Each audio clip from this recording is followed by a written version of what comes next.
ମାନେ ସୂର୍ଯ୍ୟମଣି ସାହୁ 1 ନମ୍ବର ଯୋଉ ଫଳ ଭେଣ୍ଡିଜନ ତାର ଅଛି, ମୁଁ ସହ ସମ୍ପାଦକ ଅଛି। ଆକ୍ଚୁଆଲି ଆଜ୍ଞା ଆମର ଗୋଟେ ପଣା ଦିଆ ହୁଏ ପ୍ରତିବର୍ଷ। ପଣା 50, 70, 80 ହଜାର ଲକ୍ଷ ଭିତରେ ଖର୍ଚ୍ଚ ହୁଏ। ଏ ବର୍ଷ ସମସ୍ତଙ୍କ ସହଯୋଗ ହେଲେ ନାହିଁ ଆମେ ପ୍ରସାଦ ସେବନ କରିବା ମେନୁ ପ୍ରୋଗ୍ରାମ କରିବା ପାଇଁ, ସେଥିପାଇଁ ସମସ୍ତଙ୍କ ସହମତିରେ ଆମେ 5-6 ହଜାର ଲୋକଙ୍କ ପାଇଁ ଖାଇବା ପିଇବା କରିଥିଲୁ ଏବଂ ମେନୁ ପ୍ରୋଗ୍ରାମ କରି ସମସ୍ତଙ୍କୁ ଇନଭାଇଟ୍ କରିଥିଲୁ। ସମସ୍ତେ ଆସି ବହୁତ ଖୁସି ବାସିରେ କରାହେଲା। ଏଇଟା ଆମର ପ୍ରଥମ ବର୍ଷ ହେଲା ଖାଇବା ପିଇବା ପ୍ରୋଗ୍ରାମ।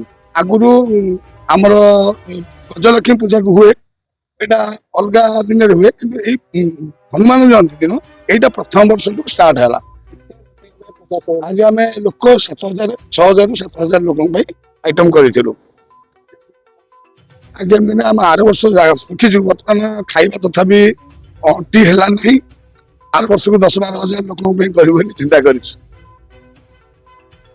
ବାର୍ତ୍ତା ରହିବ ଏଇ ଯୋଉ ଜିନିଷ ସବୁଆଡେ ମଧ୍ୟ ହଉଛି, ଏବଂ ଏମିତି କାମ କଲେ କିଛି ନହେଲେ ଭଗବାନଙ୍କର ଯୋଉ ସ୍ନେହ, ଆମର ହନୁମାନଙ୍କର ଯୋଉ ପାଳନ ଏଇଟା ହଉଛି, ବହୁତ ଖୁସି ଲାଗିବ। ଏବଂ ଯୋଉ ଖାଇବା ପିଇବା ଆଇଟମଟା ହଉଛି, ଏଇଟା ପ୍ରସାଦଟା ଦେଲେ ନିଜକୁ ଟିକେ ସାଟିସ୍ଫାଏ ଲାଗେ ଓ ଶାନ୍ତି ଲାଗେ।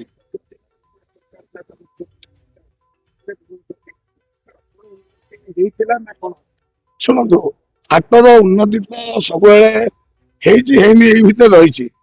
ଆଗକୁ କଣ ହବ ଏଟା ଜଣା ପଡିବ, ବର୍ତ୍ତମାନ ତ ଆମେ କହିପାରିବାନି। ନୂଆ ସରକାରରେ ବର୍ତ୍ତମାନ ଉନ୍ନତି ହେଇଛି ନିଶ୍ଚିତ। କାହିଁକି ଆମେ ଯେତିକି ଦେଖୁଛୁ ହାଟର ସିଚୁଏସନ ଯାହା ଥିଲା ଏବେ ମଧ୍ୟ ଟିକେ ପରିବର୍ତ୍ତନଟା ହଉଛି। ନିଟ୍ ଆଣ୍ଡ କ୍ଲିନ୍ ହଉଛି, ରୋଡ ଘାଟ ଯେମିତି ଆମର ଯୋଉ ରାସ୍ତାଘାଟ ବହୁତ ଜାମ୍ ରହୁଥିଲା ସେଇ ଜିନିଷ ଗୁଡାକ ମଧ୍ୟ ବର୍ତ୍ତମାନ ପାଇଁ କ୍ଲିୟର ଚାଲିଛି। ଧୀରେ ଧୀରେ ଧୀରେ ଧୀରେ ୟାକୁ ଗୋଟେ ରାସ୍ତା ଖୋଲା ହଉଛି।